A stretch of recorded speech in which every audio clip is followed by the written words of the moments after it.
If you ever hear footsteps in your house at night, don't ignore them, because that's exactly what I did.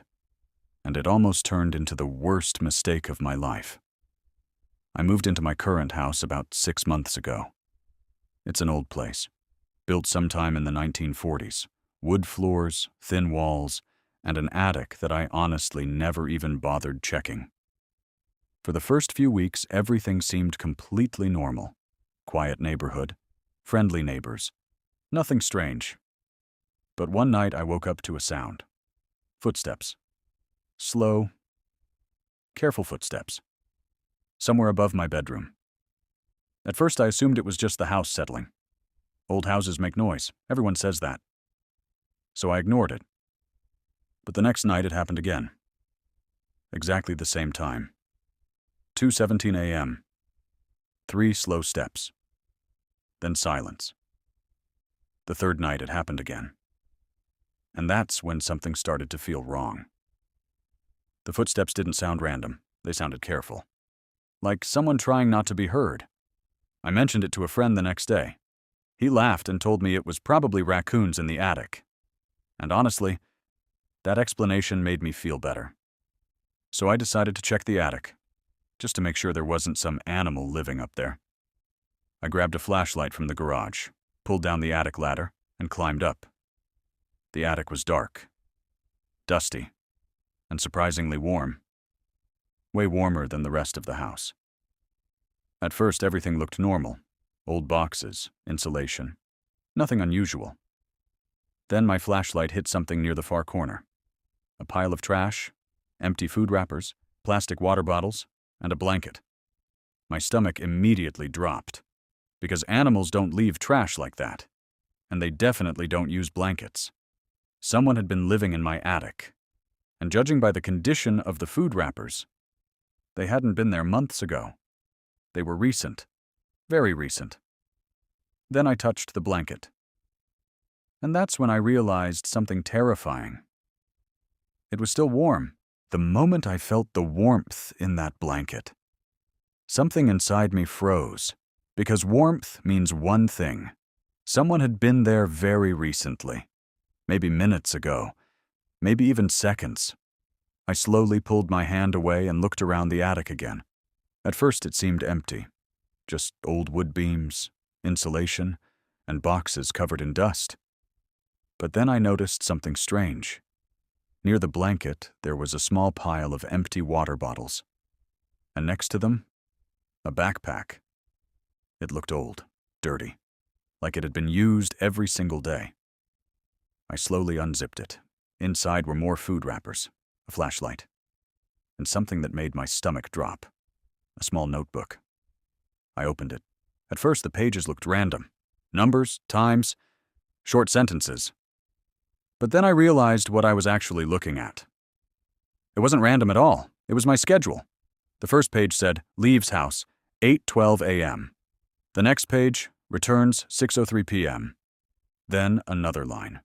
Orders food, Friday nights. My heart started pounding. Someone had been watching me for weeks, maybe months, and they weren't just hiding in the attic. They were studying me, learning everything about my life. Then I flipped to the last page, and that's when things got even worse. Written at the top of the page were 4 words. Go downstairs tonight. My entire body went cold, because that meant one thing. Whoever had been living in my attic was planning to come down into my house, into my living space. Maybe while I was sleeping, maybe while I was home. I immediately climbed down the ladder. My hands were shaking so badly I almost slipped. When I reached the hallway, I slammed the attic door shut. Then I locked it. I stood there for a few seconds trying to calm down, trying to tell myself maybe this was some kind of misunderstanding. Maybe the notebook belonged to someone else. Maybe the attic had been used before I moved in. But deep down, I knew that wasn't true, because the last entry in the notebook was written yesterday. I grabbed my phone and called the police. 15 minutes later, 2 officers arrived, I explained everything. The noises, the blanket, the notebook. They searched the entire house first. Closets, bathroom, garage, everything. Nothing. Then one of the officers pulled down the attic ladder. He climbed up with a flashlight. The second officer stayed downstairs with me. For about 2 minutes we heard footsteps above us, slow movements, then silence. Finally the officer climbed back down. He looked confused. "Sir, there's nobody up there." I thought he was joking. I climbed up myself. But when I reached the attic, something had changed. The food wrappers were still there. The water bottles were still there. But the backpack was gone. The notebook was gone. And the blanket was gone. Whoever had been living above my head had escaped. The police searched the area around my house for another hour. They checked the backyard, the street, the nearby houses. Nothing.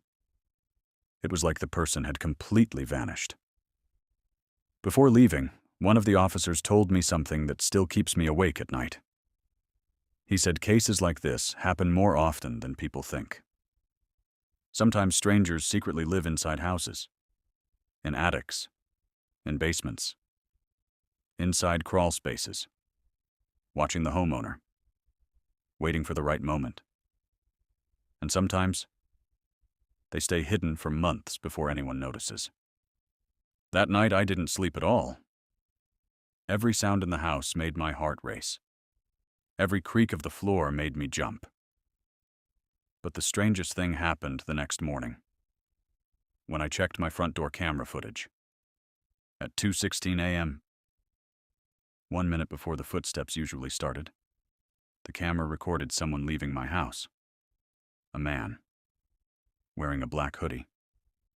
And when he turned toward the camera, I realized something that made my blood run cold. I had seen him before. He lived 3 houses down the street, and he had been waving to me every morning for months.